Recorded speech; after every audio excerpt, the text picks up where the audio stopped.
My sister projected my $38,000 salary onto a 100-inch screen at Thanksgiving dinner. I'm Patricia O'Brien, 29, and this is how I went from family embarrassment to controlling my sister's millions in one dinner. Picture this: 52 relatives watching as Victoria, my VP marketing sister, displayed PowerPoint slides comparing our incomes. She called me financially illiterate and proposed cutting my inheritance. But inside my purse sat an envelope that would cost her $2.8 million. If you're watching this, please subscribe and let me know where you're watching from. It started 3 hours earlier when Victoria's Tesla Model S pulled into Mom's driveway, and I knew from the presentation equipment in her trunk that this Thanksgiving would be different. The November air bit through my cardigan as Victoria stepped out of her Tesla, her Hermes Birkin bag catching the porch light. Her Louboutin heels clicked against Mom's weathered driveway, the same driveway where we'd drawn hopscotch squares 25 years ago. Still driving that thing? She nodded at my 2015 Honda Civic, her nose wrinkling. Patricia, honestly, maybe if you asked for a raise or considered a real career? Some of us measure success differently, Victoria. I kept my voice level, though my hands tightened on the casserole dish I'd brought. She laughed, that tinkling sound she'd perfected in business school. Success? Honey, you make less than my quarterly bonus. Mom appeared in the doorway, clutching a manila envelope against her chest. Her knuckles were white.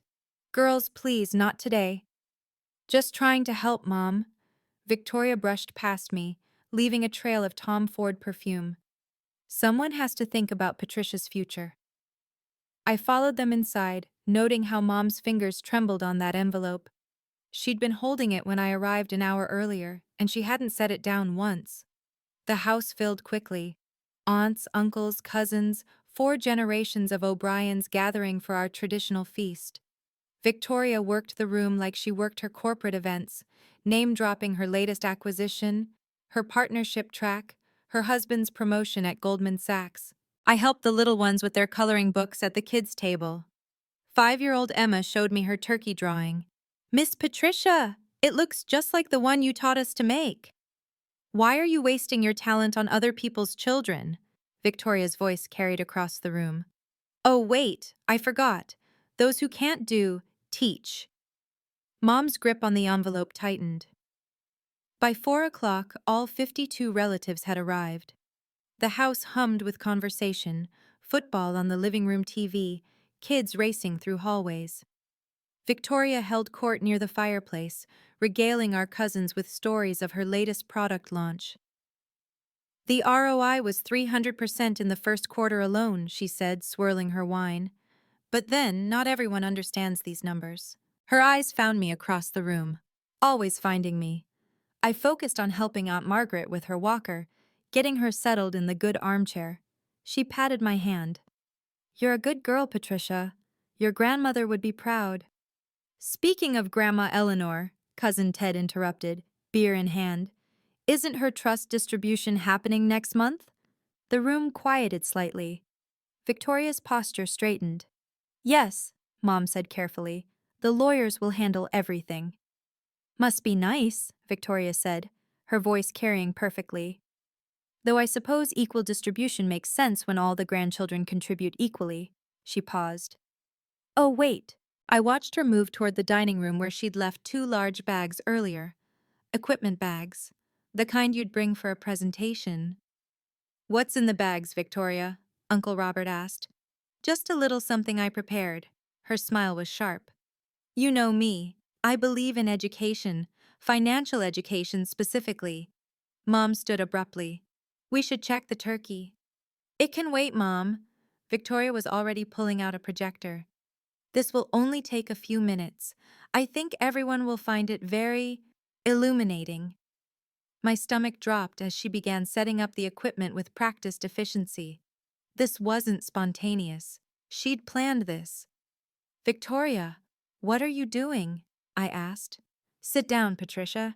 She connected her laptop. This especially concerns you. Victoria positioned the projector on Mom's antique sideboard, angling it toward the white wall above the china cabinet.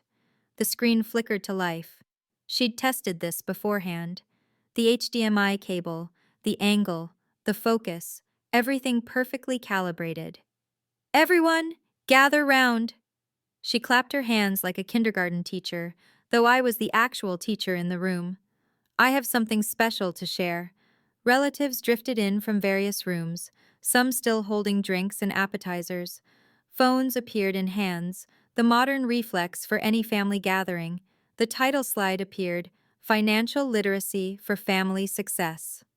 "Oh, Christ," muttered Uncle Ted. "She's doing a work presentation at Thanksgiving?" "It's important, Uncle Ted." Victoria clicked her presenter remote. "Some of us need guidance." I started toward the kitchen.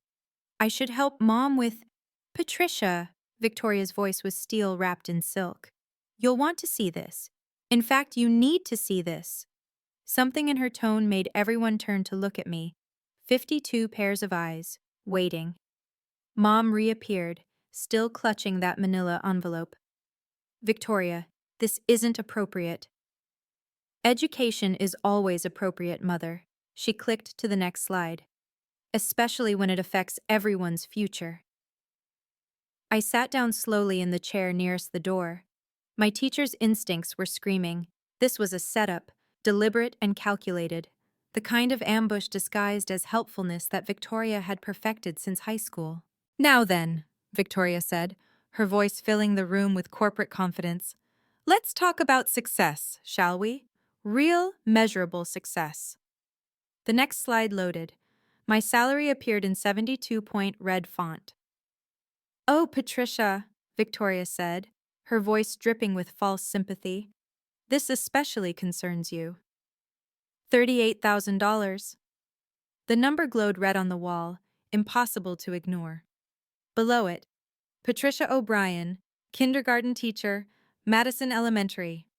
Gasps rippled through the room. Phones lifted higher, recording.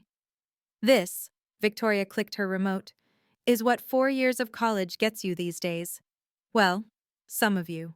The slide transformed. My teaching credentials appeared in small gray font, barely readable. Below them, in massive gold letters, $250,000. Victoria O'Brien Hayes, VP Marketing, Nexus Brands.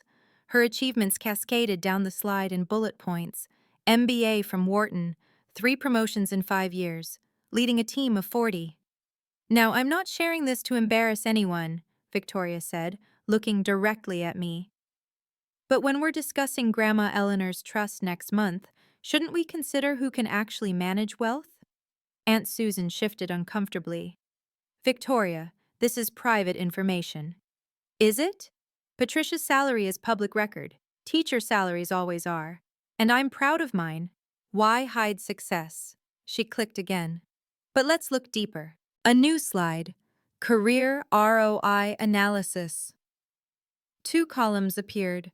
Mine showed negative returns, student loans against lifetime earnings. Hers showed exponential growth projections. "This is what a real career looks like," she said, pointer laser circling her column. My face burned, but I kept my voice steady. "Those children I teach, they matter more than financial security, than contributing to the family's wealth instead of draining it." Victoria's mask slipped slightly. "Let's be honest, Patricia. You're 30 next year, still renting, still driving a car worth less than my monthly bonus. At what point do we admit you chose wrong?"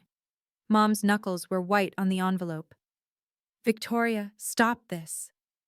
"I'm almost done, Mom, just one more slide." The next slide made my stomach turn. Cost-benefit analysis, the O'Brien sisters. Victoria had created a graph showing our lifetime earnings projections, mine flatlined in red while hers soared in gold. At the bottom, in bold, ROI of Patricia's education, 67%. "You see," Victoria said, her laser pointer dancing across the screen, "some investments pay off. Others don't." She clicked again. Career pivot opportunities for Patricia appeared with a list: real estate, sales, corporate training. "It's not too late to make something of yourself." "Some contributions can't be measured in dollars, Victoria." I kept my voice level, though my hands trembled in my lap. Spoken like someone who doesn't have any dollars to measure. She smiled at the relative's nervous laughter. But seriously, Patricia, we worry about you. I worry about you. Uncle Ted stood up. Victoria, this is enough. It's Thanksgiving. Exactly. A time for gratitude and honesty. She dismissed him with a wave. If Patricia won't face reality, someone has to help her. Mom stepped forward, but Victoria was already clicking to the next slide. I noticed how Mom gripped that envelope tighter, her fingers crumpling the edges. Now, I've taken the liberty of researching some certification programs. I don't need career advice from someone who measures worth in dollars, I interrupted. No? Then how do you measure it? In finger paintings? In the 3 sick days you get per year? Victoria's voice sharpened. Face it, Patricia. You're a charity case. And speaking of charity, she clicked once more. The final slide loaded, and I knew instantly this had been her goal all along. Everything else had been foreplay. Proposed Trust Redistribution, the title read. My inheritance was about to be put on trial. Grandma Eleanor's trust is worth $8.5 million. Victoria let the number hang in the air. Currently divided equally among 3 grandchildren, that's $2.83 million each. A pie chart appeared, 3 equal slices. But equal isn't equitable. She clicked. The chart shifted, my slice shrinking to a sliver while hers expanded. I propose a redistribution based on contribution potential. The new breakdown appeared.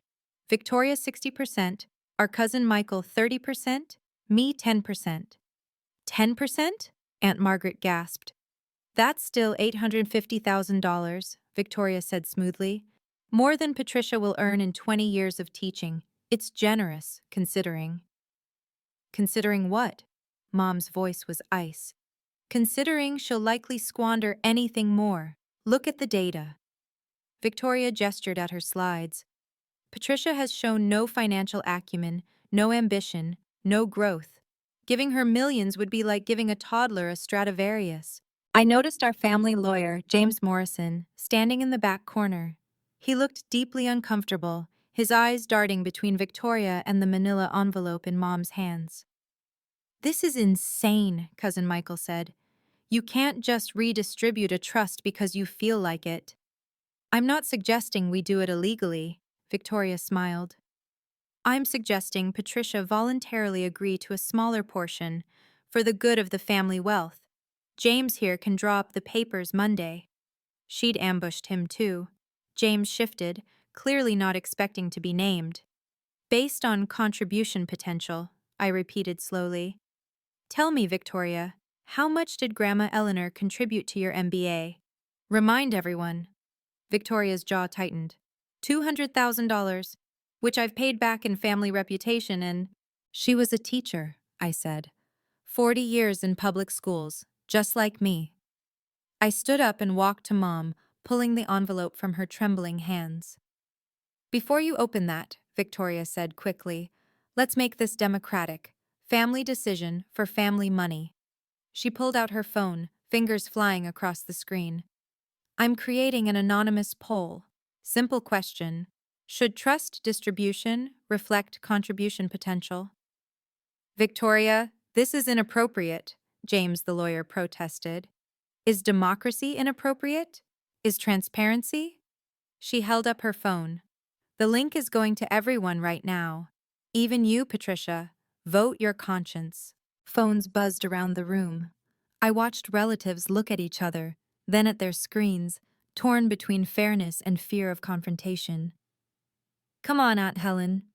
Victoria walked to our eldest aunt. You worked hard your whole life. Shouldn't money go to those who'll multiply it, not squander it? I don't know.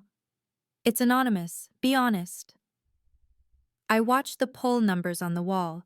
Victoria was screen sharing in real time.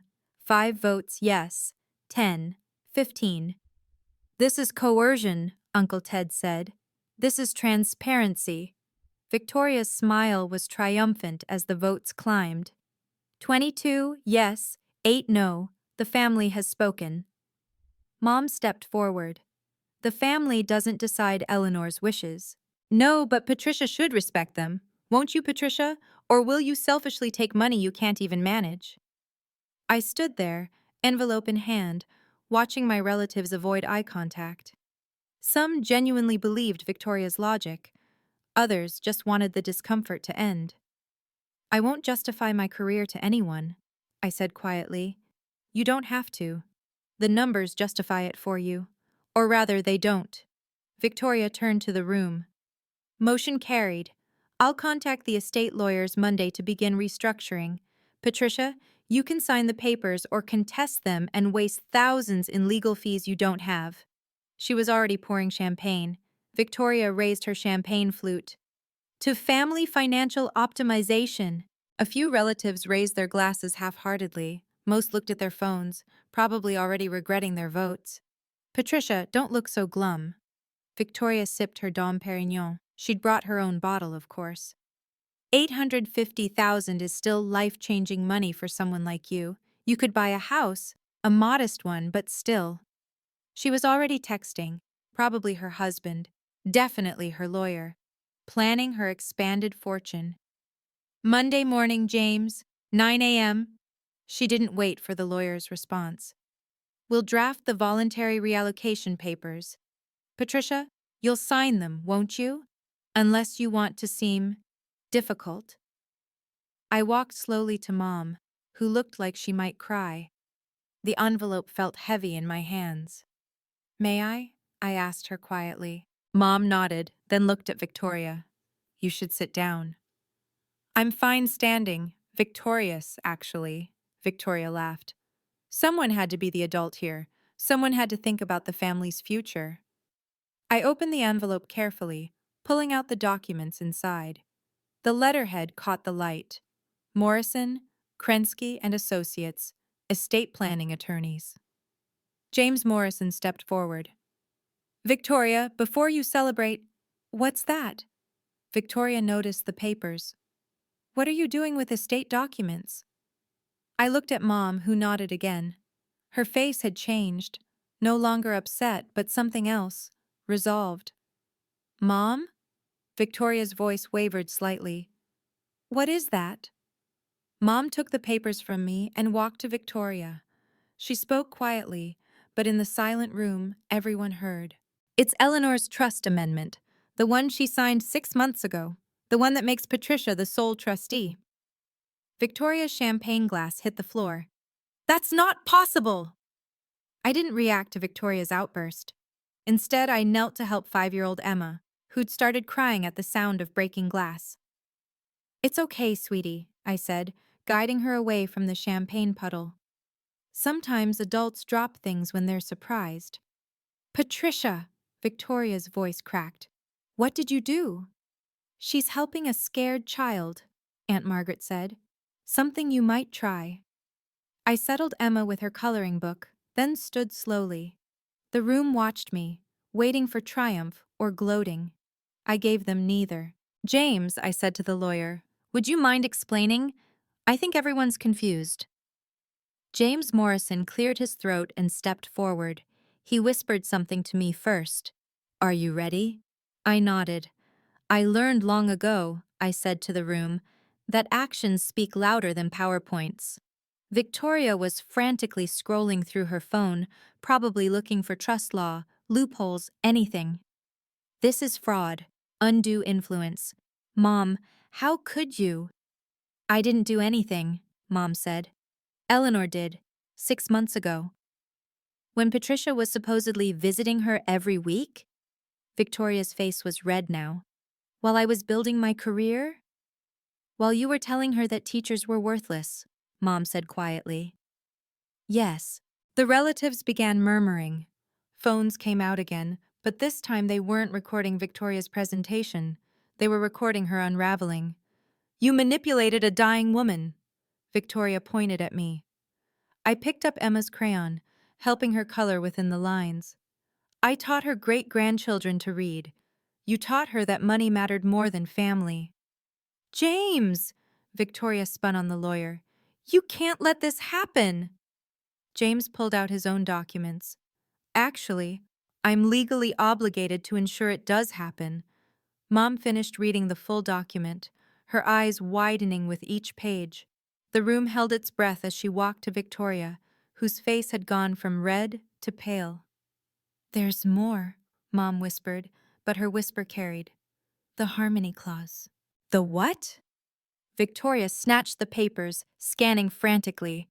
Mom leaned close to Victoria's ear, but we all heard her words. "Any beneficiary who publicly humiliates another family member forfeits their distribution rights." The papers slipped from Victoria's hands, floating to the floor like autumn leaves. "No." Victoria's voice was barely audible. "No, that's not. When was this?" "6 months ago," Mom said. "After you posted on Facebook about Patricia's sad little teacher salary at Easter. Eleanor saw it. She saw everything." Victoria's legs seemed to give out. She grabbed the table for support. "But I didn't know about the clause." "Ignorance of the trust terms doesn't void them," James said carefully. "The clause is quite specific. Public humiliation of any beneficiary results in forfeiture." "That's not possible!" Victoria screamed, the sound raw and desperate. "I have plans. The house closing, the investment property. My husband—" She looked around wildly at the relatives, at their phones still recording. "Turn those off! Turn them off!" But nobody moved. They all stood frozen, watching the woman who'd just spent 20 minutes humiliating me realize she'd humiliated herself out of millions. "How much?" Victoria grabbed James's arm. "How much do I lose?" James glanced at me. I nodded. "Your entire distribution," he said. "All $283 million. It reverts to the trustee's discretionary control." Victoria's scream was primal. She ran from the room, her Louboutins clicking frantically on Mom's hardwood floors, the front door slamming behind her. 6 months earlier, I'd sat beside Grandma Eleanor's hospital bed, reading Charlotte's Web to the morning kindergarten class via video call. She watched from her bed, smiling. "You have the gift," she said after I'd ended the call. "Just like I did." "Victoria says it's a waste," I admitted. "She posted about my pathetic teacher salary again yesterday." Eleanor's eyes sharpened. At 89, her body was failing, but her mind remained razor sharp. "Show me."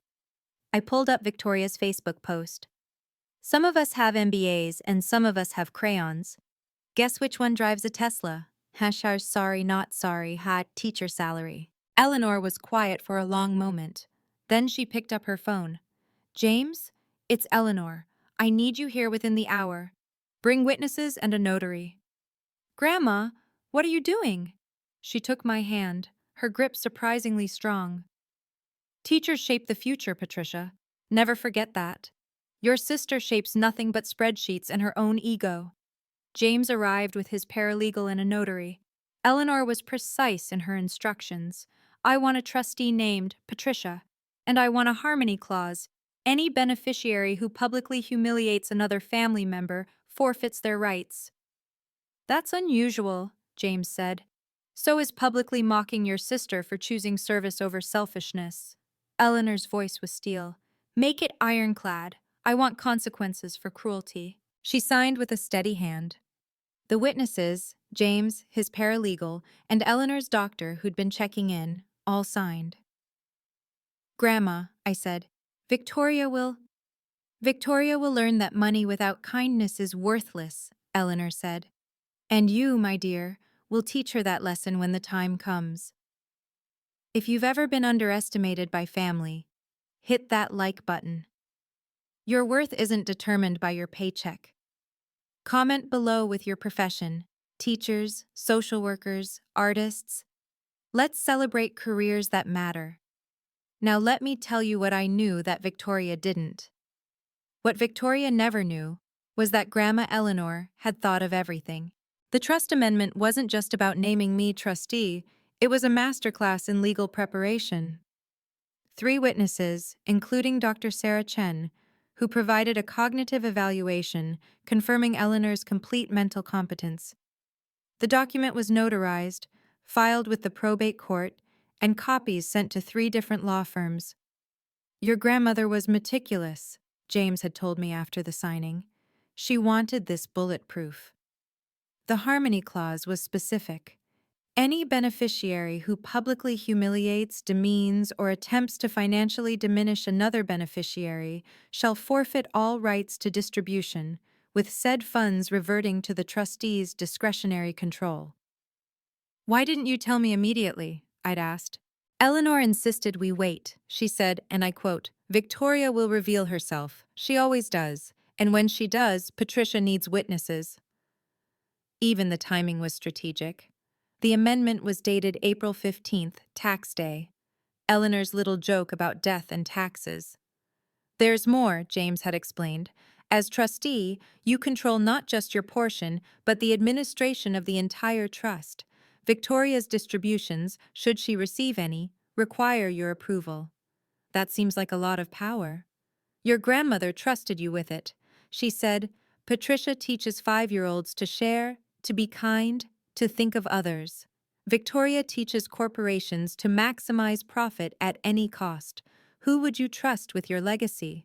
The amendment included one more provision. The trustee could redistribute forfeited funds to educational charities or establish a foundation. Grandma said preparation is the best revenge, I'd told James. No, he'd corrected. She said preparation is the best protection. There's a difference. The truth was, I'd known about Victoria's presentation since yesterday. Our cousin Michael had texted me. Heads up, Victoria's bringing presentation equipment. Overheard her telling Brad she's going to solve the Patricia problem at dinner. I could have stopped it. One word to Mom, one call to Victoria, one preemptive revelation about the trust. Instead, I'd made a different choice. Let her, James had advised when I'd called him. The more public, the more witnesses, the stronger the clause activation. Record everything. It went against every instinct I had as a teacher. We prevent problems, we don't let them escalate. But this wasn't a classroom. This was Victoria, who'd spent years making my career choice a punchline. Sometimes you have to let people reveal themselves, James had said. Your grandmother knew Victoria would do this. She counted on it. So I'd arrived early, helped Mom with cooking, and said nothing when Victoria hauled in her equipment. I'd watched her test the projector angle while Mom was in the kitchen. I'd seen her review her slides on her laptop, making last-minute adjustments to the red font of my salary. Mom had noticed my calm. You know something. I'd handed her the envelope. When she starts, just hold this. When she finishes, we'll need James to explain. Patricia, what did Eleanor do? She gave me the tools to teach Victoria a lesson she should have learned in kindergarten. Be kind or face consequences. Mom had looked at the envelope, then at me. You're going to let her humiliate you first? Publicly, with witnesses, while being recorded. I'd smiled then, Grandma Eleanor's smile. Sometimes the best lesson is the one people teach themselves. Still watching? You're witnessing why legal preparation beats emotional manipulation every time. Share this with someone who needs to hear that their value isn't measured in dollars. What would you have done? Comment below. Now, here's where everything changed. James, I said calmly, would you please explain the trust amendment to everyone? Victoria had returned, disheveled, mascara streaking her cheeks. She stood in the doorway like a ghost at her own funeral. James connected his laptop to Victoria's projector. The irony wasn't lost on anyone. The first slide appeared. Eleanor O'Brien Revocable Trust, amendment dated April 15th, 2024. 6 months ago, James began, Eleanor O'Brien executed this amendment with full mental capacity, verified by Dr. Sarah Chen, witnessed by 3 parties, and notarized by the state. The next slide showed the key provision. Patricia Ann O'Brien is hereby named sole trustee of the Eleanor O'Brien Revocable Trust, with full discretionary power over all distributions. Gasps rippled through the room. That's $8.5 million, Uncle Ted whispered. Correct, James confirmed. Patricia controls all distributions to all beneficiaries. Victoria stumbled forward. No, I'm the eldest. I'm the successful one. Success is subjective, James said. Eleanor defined it differently than you do. He clicked to the next slide. Furthermore, the amendment includes specific provisions for beneficiary conduct. The harmony clause appeared in bold letters. This can't be legal, Victoria said desperately. She was old, confused. I have her medical records here. James pulled out a folder. Cognitive evaluation, brain scans, 3 separate competency assessments. Eleanor was sharper at 89 than most people at 40. The projector you brought will be very helpful, Victoria, I said quietly. Everyone can see exactly what Grandma intended. The room was silent except for Victoria's ragged breathing. 52 witnesses to her downfall, all created by her own hands. James cleared his throat and read the clause verbatim. Any beneficiary who publicly humiliates, demeans, or attempts to financially diminish another beneficiary shall immediately forfeit all rights to distribution. Forfeited funds revert to the trustee's discretionary control. Define publicly, Victoria said frantically. In the presence of 2 or more witnesses, James read, documentation of such behavior includes, but is not limited to, social media posts, emails, recordings, or live presentations. Every phone in the room seemed to grow heavier in its owner's hand. You all recorded it, Victoria looked around wildly. You all saw her PowerPoint. You're all witnesses. We recorded your PowerPoint, Aunt Margaret corrected. Your salary comparison, your ROI analysis, your proposal to cut Patricia's inheritance. James clicked to another slide showing timestamps. The clause was activated the moment you displayed Patricia's salary with derogatory intent. Everything after that just added evidence. But I didn't know about the clause. Ignorance doesn't void it, James said, just like ignorance of speed limits doesn't void speeding tickets.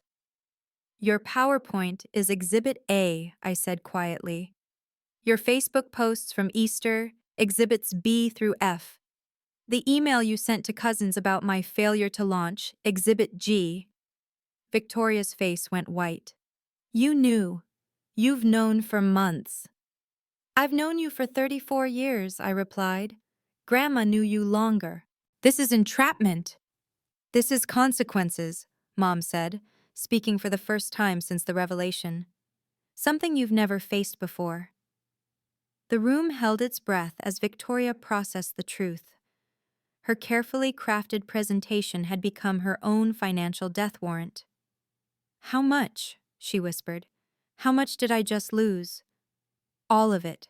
Every penny of your $2.83 million inheritance.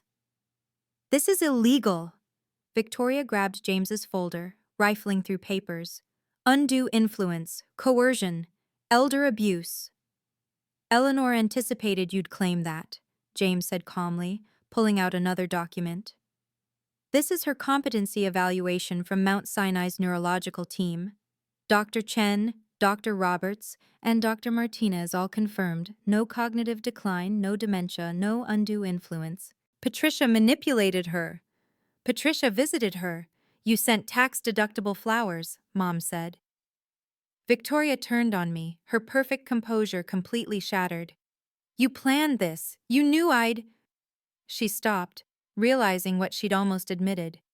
Knew you'd what? I asked. Publicly humiliate me? Use Thanksgiving to ambush me about money? Yes, Victoria. We all knew you'd do exactly what you've always done. I'll contest this. I'll sue. With what money? James asked gently. Legal challenges to properly executed trusts with harmony clauses typically cost $200,000 minimum. The clause is ironclad. 3 law firms have reviewed it. Victoria pulled out her phone, frantically calling someone. Brad, I need... Her face crumpled. No, listen. The trust. She looked at the phone. He'd hung up. Your husband knew about the house closing depending on your inheritance, I said.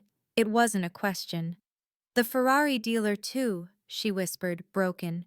The country club membership, the investment property in the Hamptons. All pending your distribution? James asked. Victoria nodded, sinking into Mom's armchair. I leveraged against it. Everything's leveraged against the inheritance. She was sharper at 89 than you are at 34, Cousin Michael said, echoing everyone's thoughts. Victoria looked at me with desperate eyes. Patricia, please, we're sisters. Yes, I agreed. We are. And Grandma loved us both enough to teach us both what we needed to learn. Let me be clear about what this means. James pulled up a new slide. As trustee, Patricia has complete discretion over Victoria's former $2.83 million portion. The numbers appeared on screen. Victoria's original inheritance, $2,830,000. Current available to Victoria without trustee approval, $0. Annual allowance at trustee's discretion, TBD. You're saying Patricia decides if I get anything? Victoria's voice was hollow. Correct. She can distribute nothing, everything, or anything in between. She can set conditions, require documentation, mandate behavioral changes. I stood up. I'm not unreasonable, Victoria. I'm prepared to provide an annual allowance. Hope flickered in her eyes. $50,000 per year. 50,000? Victoria shrieked. That's less than my teaching salary after taxes, I finished. Yes, it's what I've been living on while you called me pathetic. The irony hit everyone simultaneously. The VP, making $250,000, would now live on less than the kindergarten teacher she'd mocked. But my mortgage is $8,000 a month. The Tesla payment is $2,000.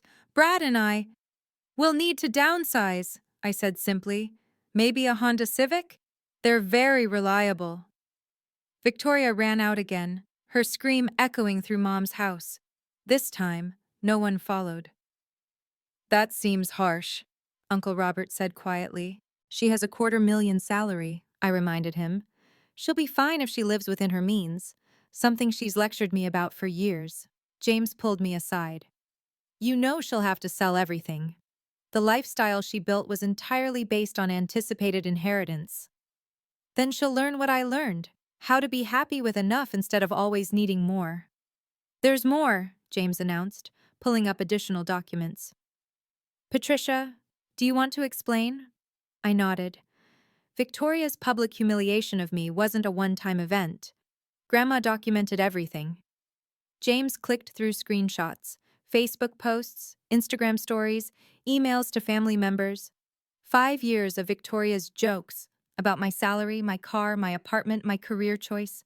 Easter 2023. Some of us have real jobs. Christmas 2022. Patricia's still playing with blocks while I'm building empires. Grandma's 85th birthday. Maybe we should take up a collection for Patricia's rent.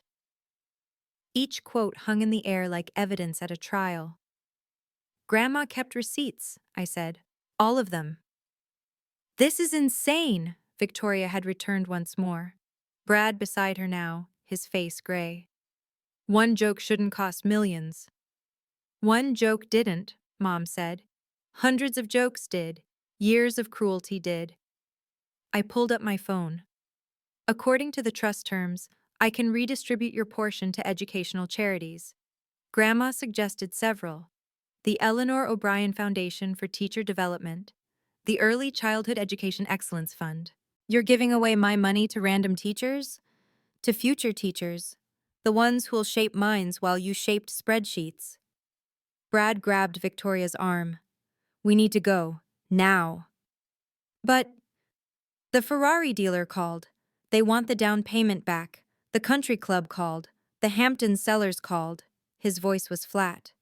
Your credit cards are maxed because you assumed. Don't say it in front of them, Victoria hissed. But we all knew. She'd spent money she didn't have yet, banked on wealth that was never guaranteed. Grandma knew, I said simply. She knew everything. The room erupted in conversation the moment Victoria and Brad left. Patricia, I'm so sorry. Aunt Helen approached me first. I voted yes on that horrible poll. She made it seem so logical. We all did, Cousin Jennifer added. She's intimidating. One by one, relatives approached with apologies, deleted poll responses from their phones, shared their own stories of Victoria's condescension. She told me my nursing career was wasteful potential, Cousin Amy revealed.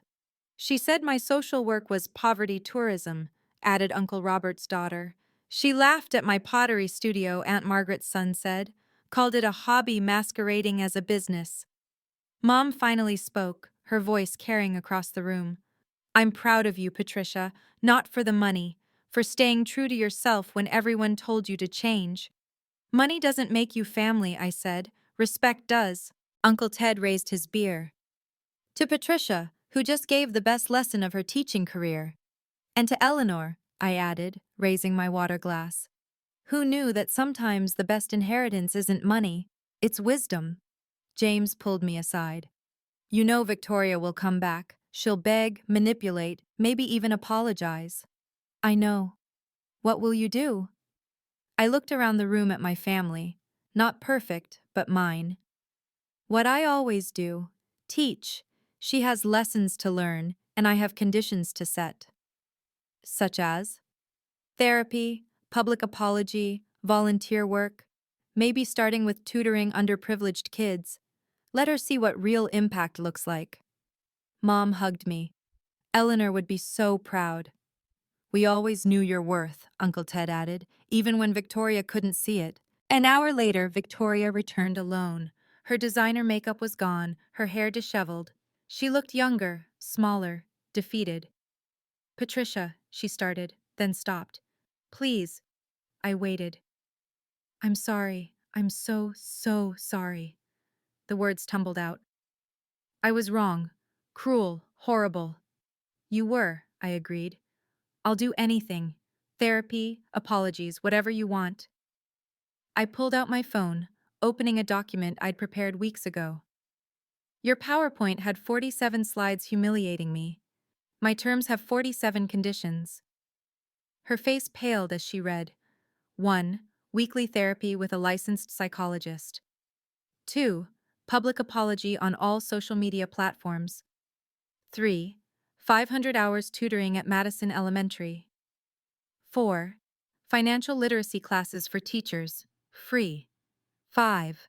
Monthly reports on personal growth. 6. No luxury purchases for 1 year. The list went on. This is extensive. So was your presentation. And if I complete all this, I'll consider restoring some of your distribution. Not all, some. How much? Depends on whether you actually change or just pretend to. Victoria scrolled through the conditions. Number 23. Write a 5,000-word essay on the value of teachers in society. Seriously?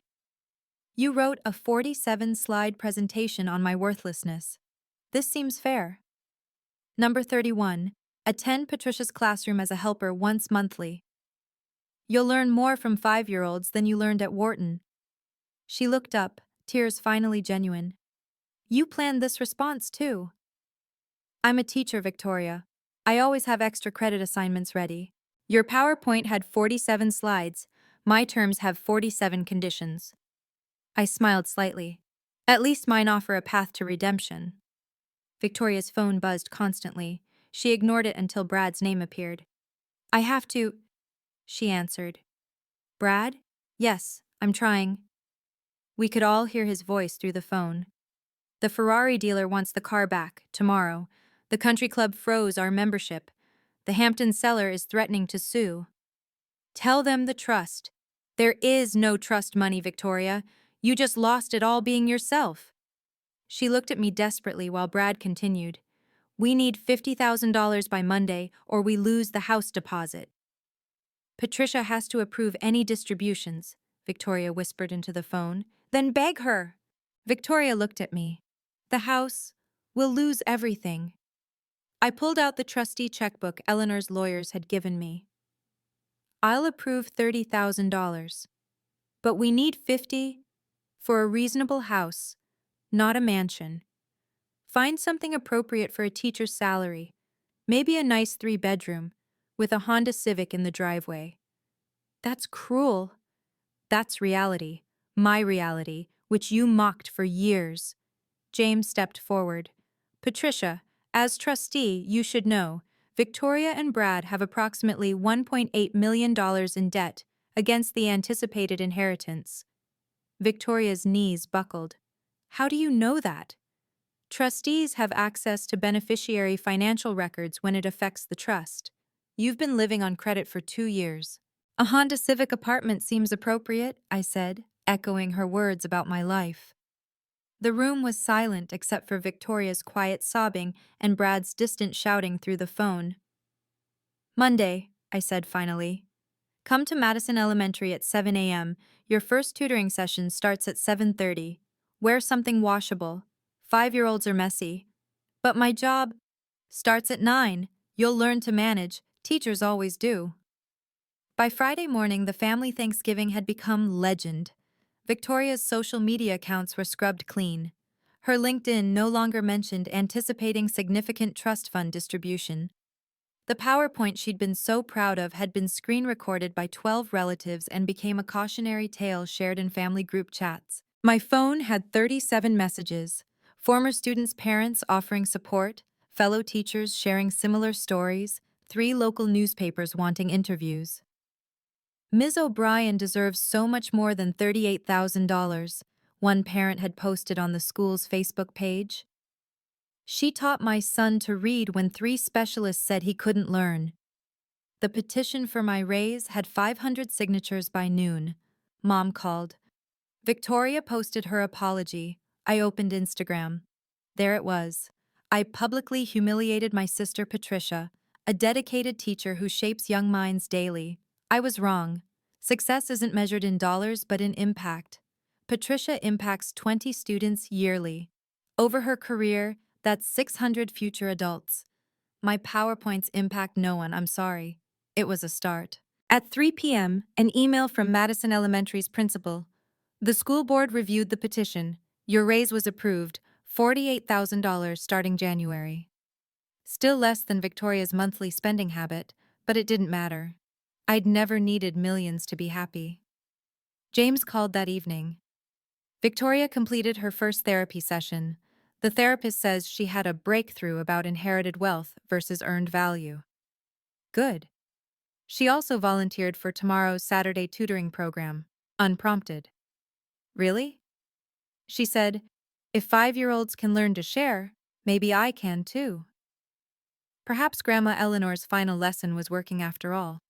Sometimes losing everything is the only way to find what matters.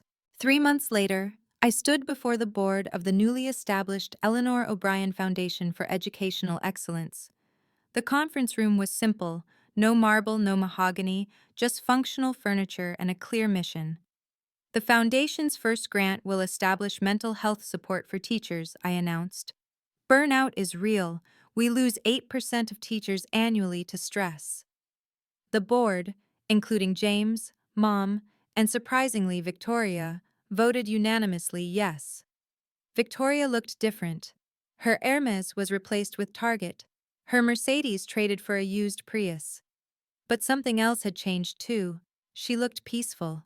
I have a proposal, she said after the meeting. I've been tutoring for 3 months. There's a student, Marcus, brilliant but struggling. His family can't afford a learning specialist. The foundation could cover it, I said.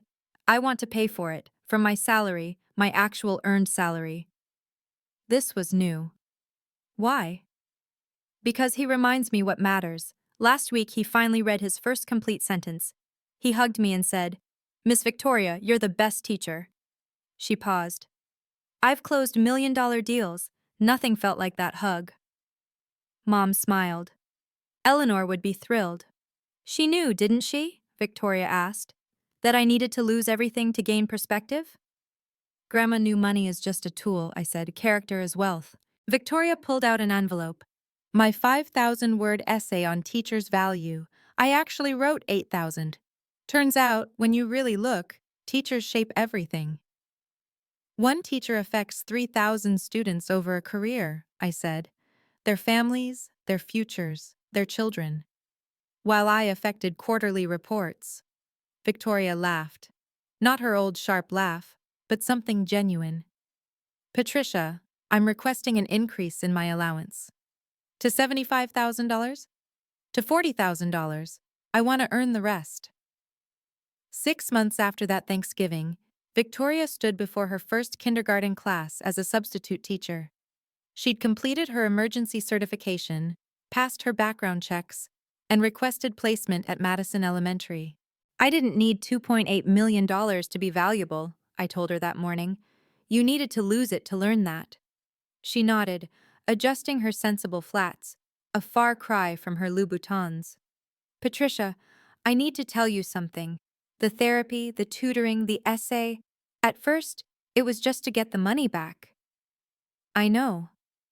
But somewhere around week 6, when little Emma finally wrote her name, I forgot about the money. I just wanted her to succeed. That's when you became a teacher. The trust distributions had been restructured. Victoria would receive $500,000 over 10 years if she continued teaching. The remaining $2.3 million would fund scholarships for education majors. Grandma's greatest trick, Victoria said, wasn't the harmony clause. It was knowing I'd find my harmony only after losing everything else. That afternoon, she sent her first real apology. Not required, not for money, just sincere.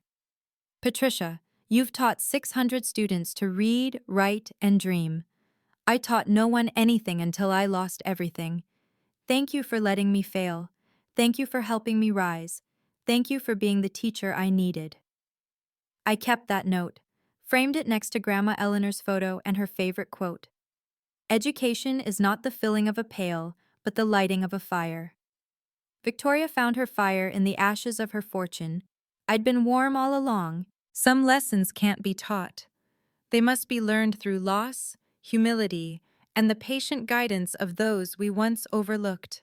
If this story resonated with you, please subscribe and share it with someone who needs to remember their worth isn't measured in dollars. Teachers, nurses, social workers, drop your profession in the comments.